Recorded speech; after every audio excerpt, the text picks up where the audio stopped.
Everybody? Oh, yeah. Okay. Today was the first day. Tomorrow, when we light the Hanukkah candles, first of all, since it's Erev Shabbat, right before Shabbat, you can't light it late. You have to light it early, I suppose like 4:10 or something. But the standard Hanukkah candles will not do. Why not? It's not good, the little candles that you get. Because it won't last 30 minutes after Right. nightfall. All you have to do is use a Shabbos candle. You have two candles. It could be one. It could be one of those kind of candles. One has to last half hour beyond the stars coming out. So if you use one a Shabbos candle for Hanukkah, that's quite all right. And of course, you light Hanukkah candles first, and then the Shabbat candles. Okay. Got it. Okay, let's go. Let's see what the Gemara has to say about how many candles do you light. We have the custom, like one, and we go, we increase it by one candle each night. That wasn't so simple. And in the Gemara, there's a lot of different opinions about it. Look what it is. And the Gemara, this is Gemara Shabbos. Ton Rabbana, rabbis taught us, mitzvah Chanukah ne yishubes, according to the first opinion of the Gemara. If you, when it comes to lighting the candles of Hanukkah, all you need is one candle per night for the whole family. All you really need is 8 candles then. But, we don't decide it that way. That's like the level one. However, like we said, if for some reason you ran short of candles, one will suffice. And that's why, I think I mentioned this last week, that's why the bracha, it says, Lahadik ner shel Chanukah, to light a candle. But really, you're lighting more than one candle. But even if you only had one candle, that would suffice. Okay, that's level one. One candle every night for the whole household. According to the Gemara over here, the second best way is you light one candle for every person in the house. So if you have 5 people in the house, every night you're lighting 5 candles. That's it. Whatever it may be, how many people you have in your house. Now, but the super duper way, the best way you should do it, and that's the way, that is our custom. Well, it happens to be a dispute. Beit Shammai, according to the house of Shammai, meaning the yeshiva, the students of Shammai, said the following: Yom Rishon Madlik Shmona. The first day you light 8 candles, right? But after that, you decrease it by 1. Later, the Gemara will explain the logic behind that particular way of doing it. Of course, we don't do it that way. Beis Hillel and Beis Hillel says, as we know, whenever there is a dispute between the Academy of Shammai and the Academy of Hillel, we always go according to Hillel. Okay, so let's see what he says. This is our custom. Yom Rishon Madlik Achas. The first night, like we did tonight, we lit 1 candle. Mikan Bo'elach Mosif Holech. When the next days, you're always increasing it by 1. Okay. Now, what is the reason? What is the reason between the reason of Beit Shammai and the reason of Beit Hillel? I just want to say it. Each one says it his own way. Okay. So the Gemara proceeds to explain to us what is the machlokas, what is the dispute. Pligei botrei Amorai b'marava. 2 Amoraim are those who wrote the Gemara. They're called Amoraim. So 2 Amoraim argued b'marava means in the west. But when the Gemara says in the west, since the Gemara was written in what country? Who wrote the Talmud? What? Babylonia. Right. So Babylon was east of Israel. So when they refer to the Jews in Israel, they refer to them the people in the west. Okay, so it said 2 scholars in the west argued, meaning in Eretz Israel. And who were these scholars? Rabbi Yossi bar Oven, Rabbi Yossi bar Zvida. 2 of these rabbis. Now, Chadoma, one of them said, time of the Beit Shammai, according to Beit Shammai, to him, the thing that was important was how many days have passed, how many days, accounting date you're in. The first day, 1 day, fine. The second day, Well, I'm sorry. I'm sorry. Just the opposite. Beit Shammai is saying how many days are coming. Pardon. Sorry. So the first night, how many days are coming from the Beit Shammai? Counting the 8. day you're in, 8. 8. And the second night, 7, and so on. So he's going according to the days that are coming. So, and if you think about it, most probably the reason why he's doing it, Gemara gives about a different answer, but some want to say the reason for that is when the Maccabees put in the oil into the menorah, they put a full cup. That's all they had for one day. And every day, what was happening? It was decreasing by 1/8. That was a miracle. It didn't. So therefore, Beit Shammai says, I start with 8, and to relive the miracle every day, I decrease it by 1. So I'm reliving that miracle as the oil was diminished a little bit every single day. That's according to Beit Shammai. I'm in the Beit Hillel in Neged Yom Yosem. Beit Hillel looks at it differently. No, I have to look at what has passed, counting the days you're in. Today's the first day, fine. Tomorrow is the second day. 1 day passed, counting the day I'm in. I have 2 candles and so on, because they're looking at it not at the oil decreasing, but rather the day every day the miracle is increasing. Because it's only 1/8 is being decreased every single day. So when you look at the miracle part, that's increasing every single day. So therefore, Beit Hillel looks at the miracle, and Beit Shammai is looking at the oil that's being decreased every day. Okay, but as you know, we go according to Beit Hillel.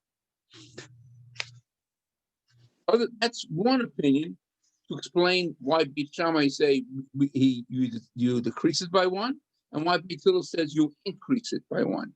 Another interesting answer to this. Another scholar said the following: Time the Beit Shammai can get poriachad. The reason why Beit Shammai says decrease it by 1, he was looking at Sukkot. Okay, if you look at the Torah when they're talking about these special sacrifices that we offered on behalf of the nations of the world, and it was 70 altogether. At that time, 70 when the nations that came out from Noah. Of course, we have so many more now.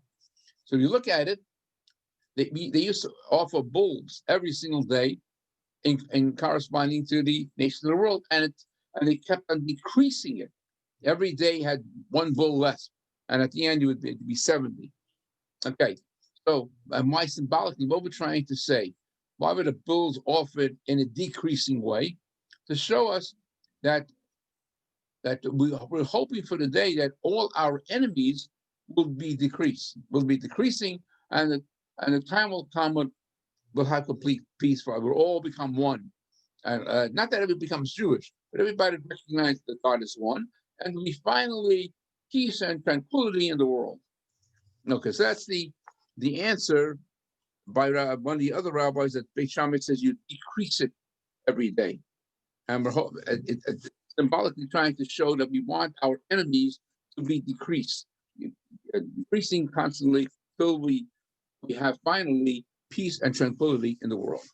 When Beit Hillel says the Malan Bakodesh Imorino, a basic concept. He says no. He says you increase it. Whenever we talk about sanctity, we always want to increase the sanctity. We don't want to decrease it. So therefore, you add 1 more candle, and that relates to so many things in Jewish life.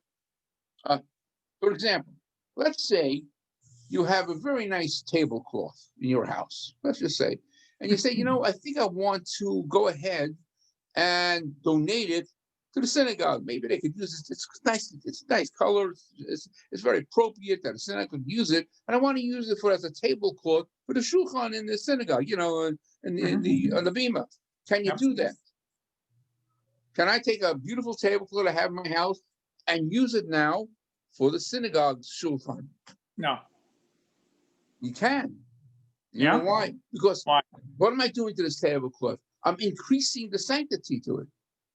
I'm not talking about a ripped tablecloth or something, a schmata looking thing. I'm talking about something appropriate, and something appropriate, and the synagogue could use it. I'm uplifting the sanctity of this tablecloth. Until now, it was a mundane tablecloth that I ate on or whatever I was doing on it. Now I'm giving it to the synagogue, it's an appropriate tablecloth, and it can be used if you want it, for the tablecloth, but it's covering on the shulchan. But the opposite is not true. Can I take the tablecloth that's on the shulchan, on the table in the ark, on the table in the shulchan, and use it for my table in the kitchen? No, that would be That decreased. you can't. Guess what? Here I use this. What am I using this tablecloth for? I'm putting Sidurim on it. I'm putting the Sefer Torah on it. I'm reading the Torah. So that's decreasing it. In fact, I'm disgracing the particular tablecloth. So I can't do that. So that's what the Gemara means by malam, but you uplift sanctity, but you don't decrease it. Or for that matter, I have a nice curtain, an appropriate curtain. I may use it for a curtain of the ark, let's say. But the opposite is not true. I can't take off the curtain of the ark and put it on my windowsill because it's a disgrace. It's terrible. I'm decreasing that sanctity. I'm not showing enough respect. It's respectful to do those things. So for that matter, a talus. You have to use your talus, right? It has some somewhat sanctity, right? So you can't take. I'm going to use my talus now for a tablecloth. You just can't do that at all. I'm going to buy talus and I'm going to make a shirt. That's when you're wrong, So these are the type of things. Or for that matter, I suppose anything. If you have, I would think, let's say a kiddush cup. I always use for I make kiddush with it and all that. And now I go ahead and I give it to one of my kids that should play with it. Whatever it is, as a toy or something. You can't do that. You use this beautiful silver cup to sanctify the Sabbath. You're not going to use it to give it to your kid to go, playing on the ground with it, anything like that. So that's what Beit Hillel was saying. You have to increase sanctity and you do not decrease it. Okay, that's okay. Now, all right. Okay. Now, what about oil? What is the best? If you want to use oil, and that is the best mitzvah, better than using candles. So if I want to use oil for my menorah, what is the best oil to be used? Olive oil. Right, pure olive oil. Correct. It's olive oil. And why olive oil is best? Because that's where the miracle occurred was olive oil. Remember, when we talk about the menorah in the holy temples, they only use olive oil, and not all olive oil. They mentioned it. What is the olive oil that they had to use only for the menorah? The first press. Hey, good. First press olive oil. That's correct. They could not use second press, and that's why it was quite expensive. And I think we mentioned last week.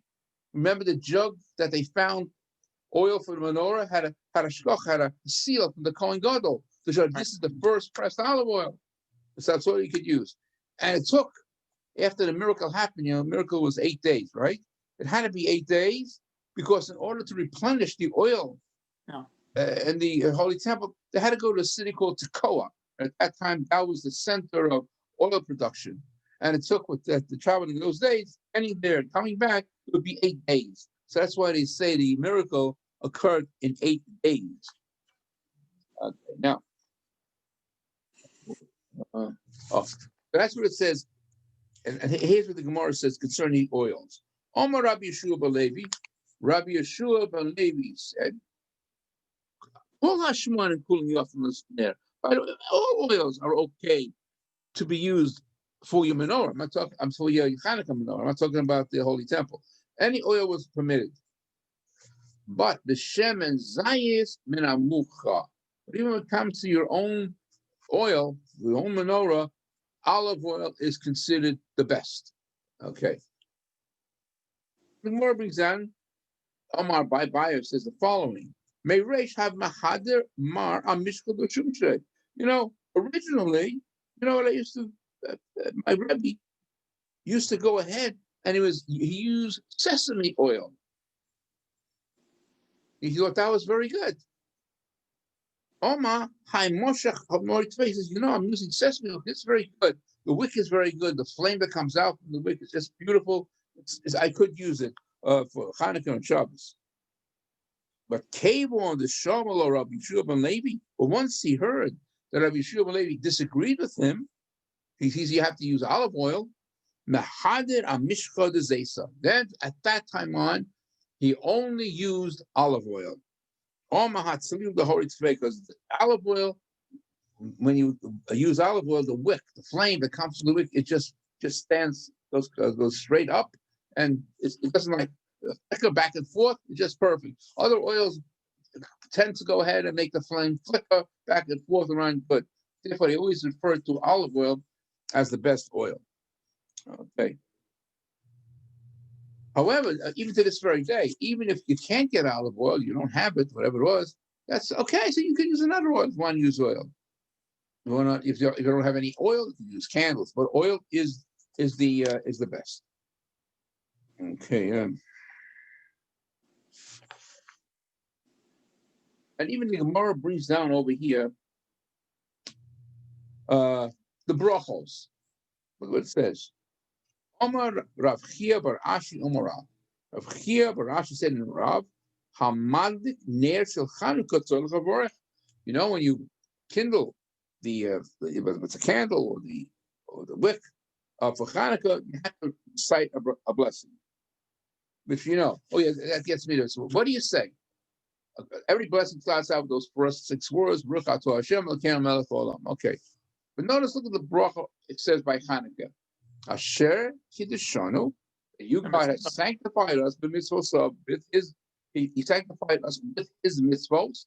Let's see, and he commanded us to kindle the light of Hanukkah. Is that a correct statement?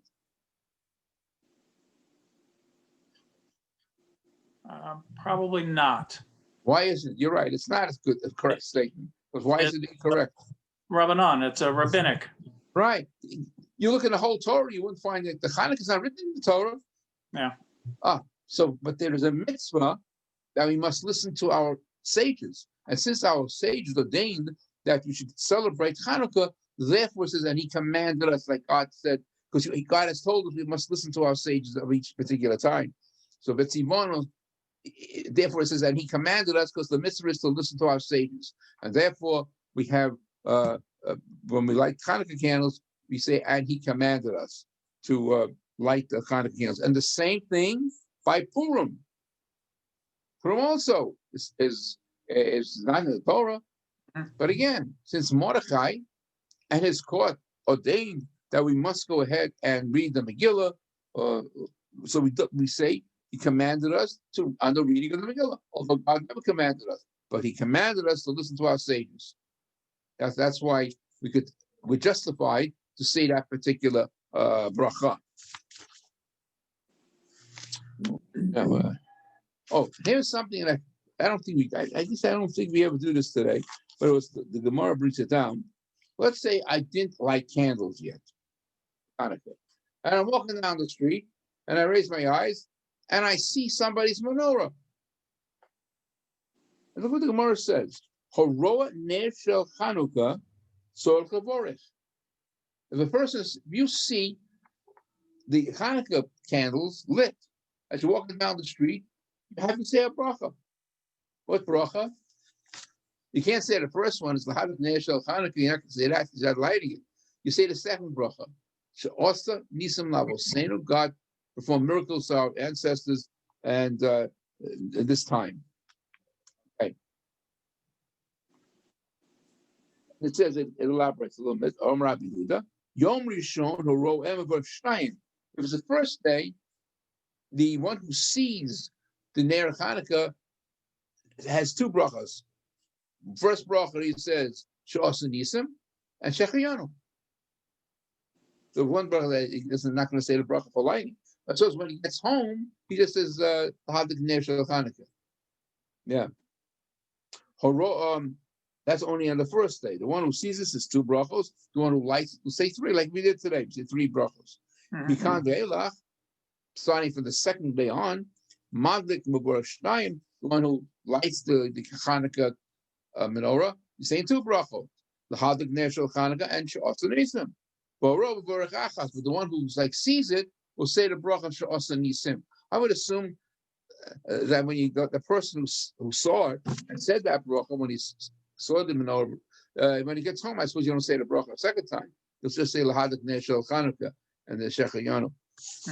Okay, but it's interesting. The Gemara is that I don't know if it's I never saw anyone doing it. They never mentioned yeshiva. I don't think we practice this today, but many times we see that certain customs that are recorded in the Talmud we don't practice today. Just it's different. Yeah. Okay. Yeah. Okay. Yeah. I'm not going to just give a Mishnah that deals with the menorah of the Holy Temple, or the Mishkan, of either the Mishkan, the Tabernacle, or the Holy Temple. Now, how many branches does the menorah have in the Holy Temple? 7. 7. And how many branches do we have in the Hanukkah menorah? 8. 8. Yeah. Okay. Well, that's why in Israel they're right. They call it a different name. They don't say it's a menorah. They call it Chanukiah to make a distinction between the menorah and the Beit HaMikdash has 7 branches, and the menorah or the Chanukiah that we have 8 branches. Plus Hashem is really 9. Okay, look what the Mishnah said. And it's going to it's talking about the menorah in the Holy Temple. Shiva K'nei menorah not mizeh. When it comes to the menorah in the Beit HaMikdash, if it's supposed to have 7 branches, but what happens if it's missing one? One broke off, let's say. It's possible. Can you use that menorah? I have 6 left, but it just happened. The branch broke off. Good question. Good question. What do you think? Take a guess. Is it yes or no? The answer is no. You can't use it because the fulfill the mitzvah, lighting the menorah in the Beit HaMikdash talking about, you must have 7 branches. If it broke off, you got to fix it. Where is that from? The Holy Temple, the menorah. No, I mean, where is that written? This is a Mishnah. I just read the Mishnah. The Mishnah says that the Mishnah and Menachos, they're going through a few things, not just the menorah. In order to fulfill the mitzvah, you must have all the parts of the particular mitzvah. So that's why menorah. You must have 7 branches. If it's 6, you must get it fixed. You cannot use the menorah. Right. You gotta get it fixed. Okay. And not only that, the same thing when it comes to the cups, that they have 7 branches. The Mishnah says, Shiva neroseha. If you have to have 7 cups where you pour in the oil. If you have 7 branches, but only 6 cups, it's invalid. Right. You must have a complete menorah, 7 branches, 7 cups to have the oil, or else you cannot use the menorah. It's invalid. Okay. Now the Mishnah which is the way of the Mishnah, why you have that particular point of a mitzvah, you have to have all the parts of the mitzvah. The Mishnah is going to go through several other mitzvahs where you must have all the parts. It could be several parts, but you must have all of them to fulfill the mitzvah. Okay. Here's an everyday mitzvah that we have. Shtei Parshat mezuzah machmzozo. Now, when our mezuzah we put on the door, how many parshas are written? What's written in the mezuzah? We have it on our door. What's written inside? The Shema, but not that. It's not only the first paragraph; it's also that second paragraph. Shema, B'hoy, and Shema. So if you only have one paragraph, this is invalid. And even if you have 2 paragraphs, you have to know there's a lot of stringencies when it comes to the mezuzah, and we're at the mercy of our scribe. The first, and this is not by the Torah; it's only by mezuzah. A mezuzah, and tefillin, by the way. By the mezuzah, when a scribe writes it, it has to be geseder, in order. Let's say he wrote a sentence, then he realized, I left out a letter or something like that. He cannot erase it and redo it. It must be written geseder in a certain order, gesidron. So it's really very serious, and you have to have a God-fearing scribe, because you can imagine you wrote the whole mezuzah and you realize it's left out a word someplace in the middle. You got to rewrite the whole thing. So you have to be, first of all, you have to be an expert scribe and be very meticulous when you write it, not so fast. So you're getting every single letter. And of course, I still remember this happened many years ago. True story. I'll never forget it. A woman brought me a mezuzah, and every so often people come in, they want me to check the mezuzah. I open up, they took off the cover, and what did I see? a picture of the Ten Commandments, really, with Roman numerals, 5, 6 was Roman. You see how, so I'm sure she felt very bad. She didn't realize it. I don't know where she got it from, but that's what I mean. There's a lot of people who are not scrupulous. The scribes could do those things and are selling it for a mezuzah. You don't know the difference, especially if you can't read Hebrew or anything. So that's something different. But even when it comes to the actual writing, we're at their mercy. How do I know if the fellow wrote it in order? I no way of me knowing. And here's another thing that too often. Just recently, a woman asked me to check on mezuzahs. If you look at the mezuzah when they write it, of course, there's no vowels, but they're all what we call, it's like we call that tagin. It's like I don't even know what it's called in English. It's like on certain letters you have to do 3 lines coming up from the letter. It's called tagin in Hebrew. Yeah. So according to many, you have to have those tagin. If it's missing the tagin, you might as well get a new mezuzah. So really, so it's very, you have to be very careful on that particular thing.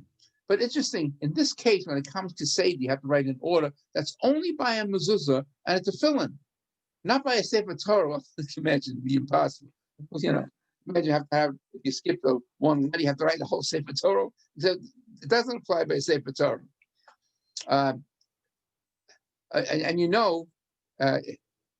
When it comes to Sefer Torah, not obviously you and I don't think we're scribes. We don't know how to write a Sefer Torah.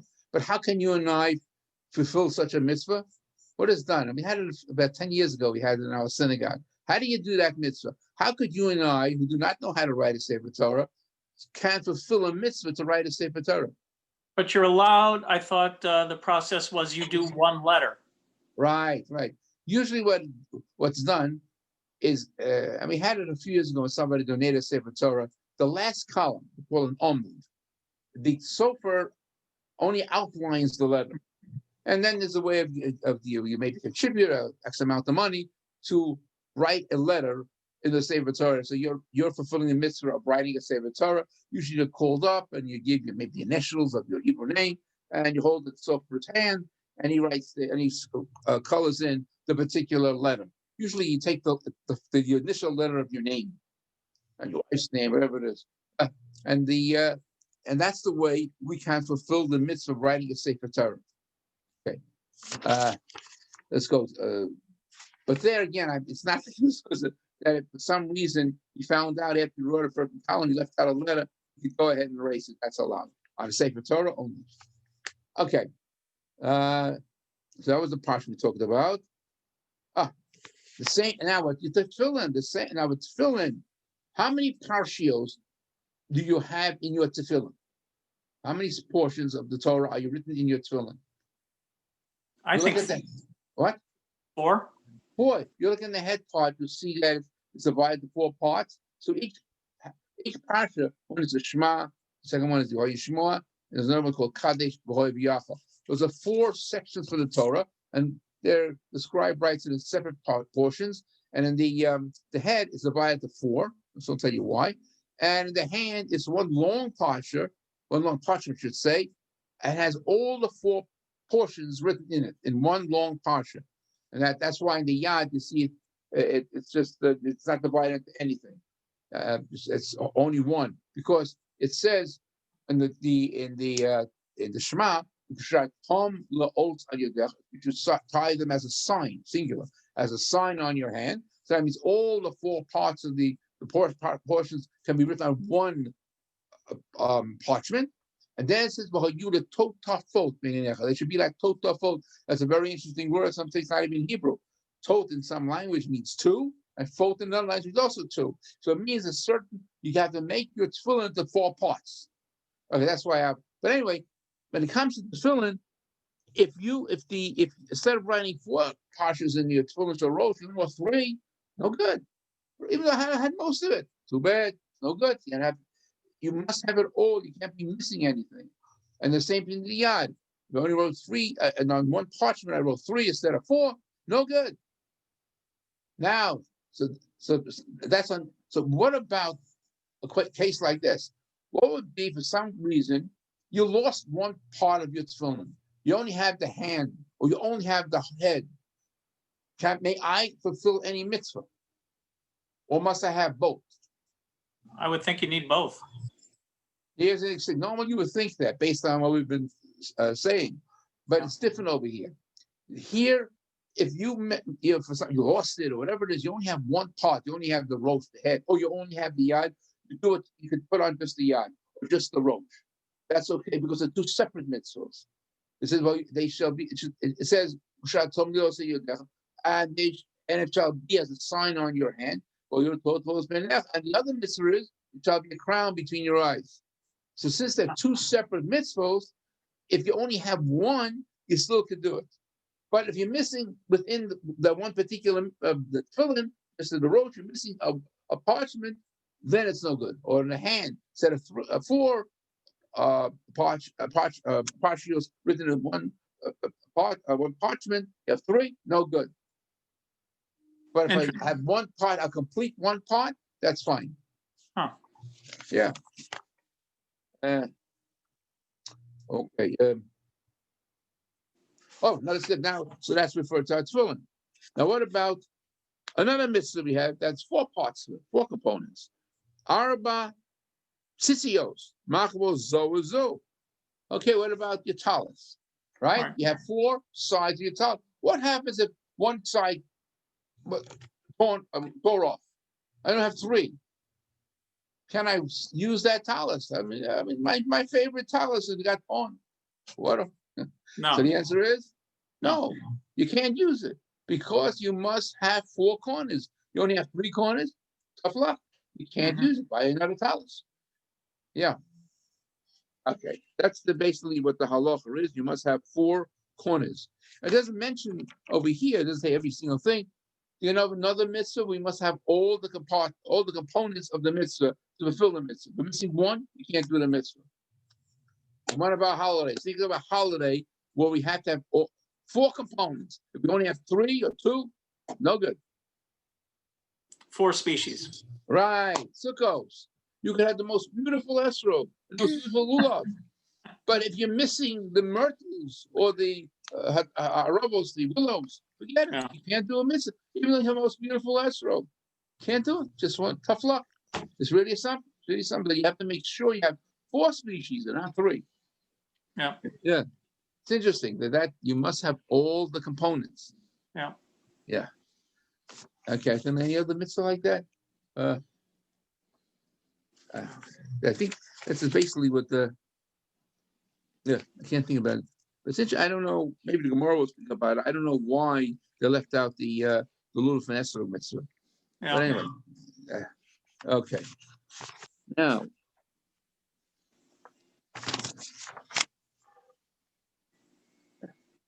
And we're going back to the menorah. When God was teaching Moshe Rabbeinu a particular mitzvah, some of them were so difficult for him that he had to be shown exactly how it had been done.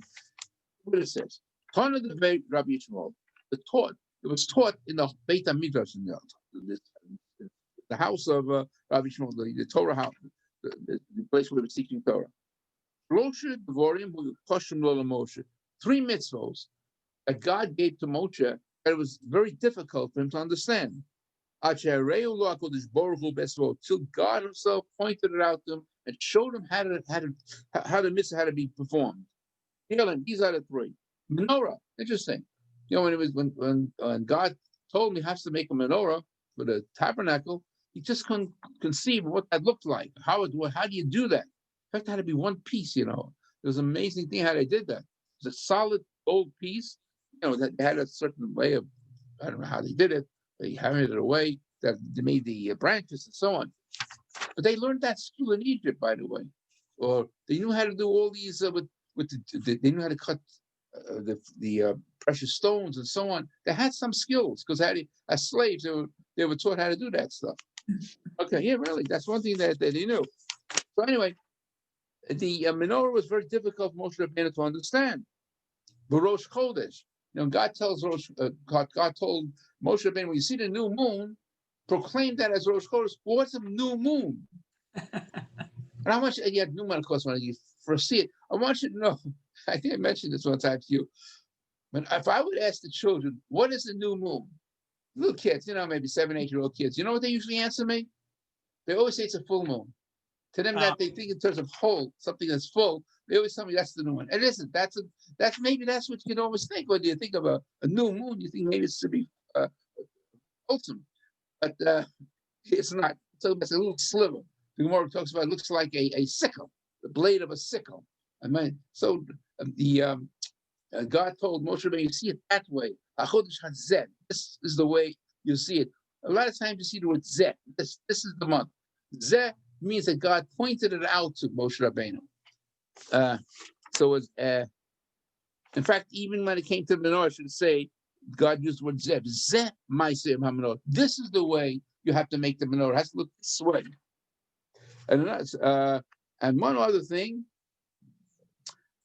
Hilchah Shechita. Yeah, it's another thing that's interesting. We all know what Shechita is, the ritual slaughtering.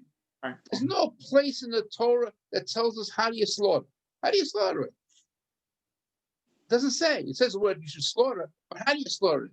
Yeah. You stab it? Do you chop off his neck? What do you do? Okay.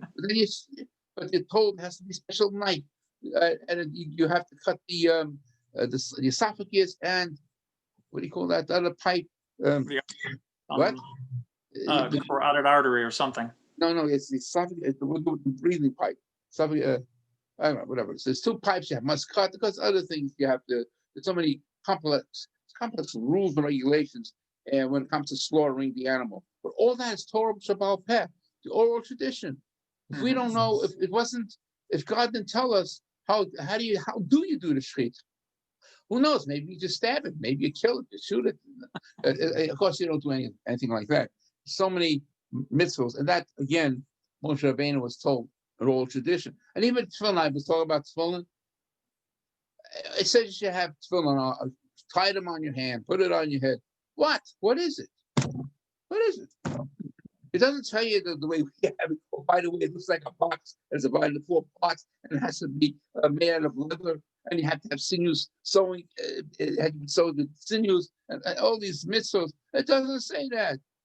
That's why it's so important to believe in the oral tradition. Without the oral tradition, we would not know how do you make tefillin, how do you do shechita, how do you write a mezuzah. Even that, it says you should write them on the doorposts of your house. If I would take that literally, write what I have to write, it would seem literally what did you do? You take a pen and write on your doorpost. That's what it says.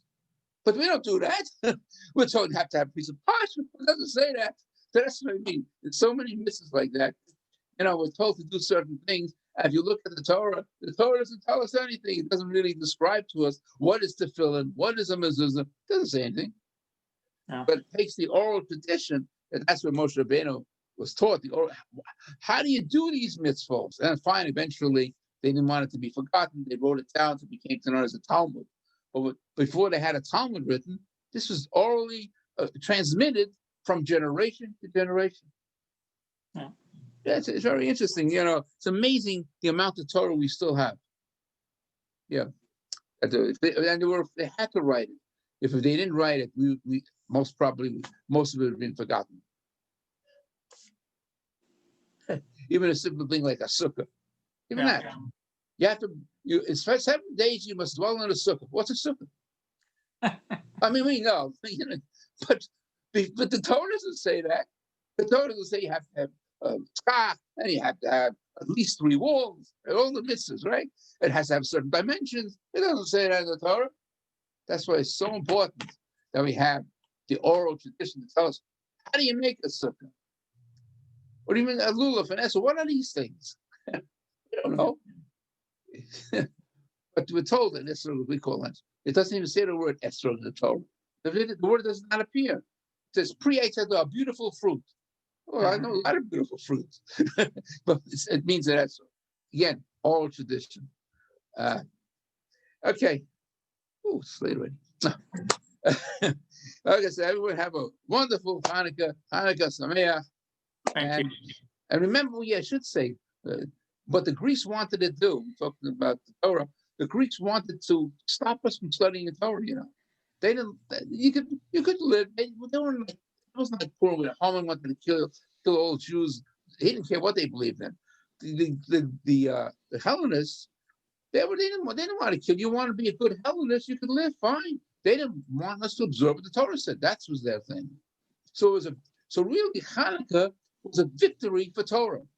That's the real purpose of this of the mitzvah of Hanukkah. That's why you light candles too.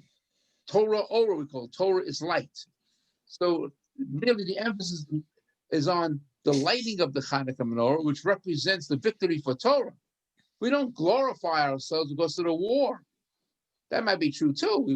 We defeated the Hellenists, but the victory was mainly a Torah victory, and that's why one should strengthen themselves to study Torah, increase the study learning of Torah.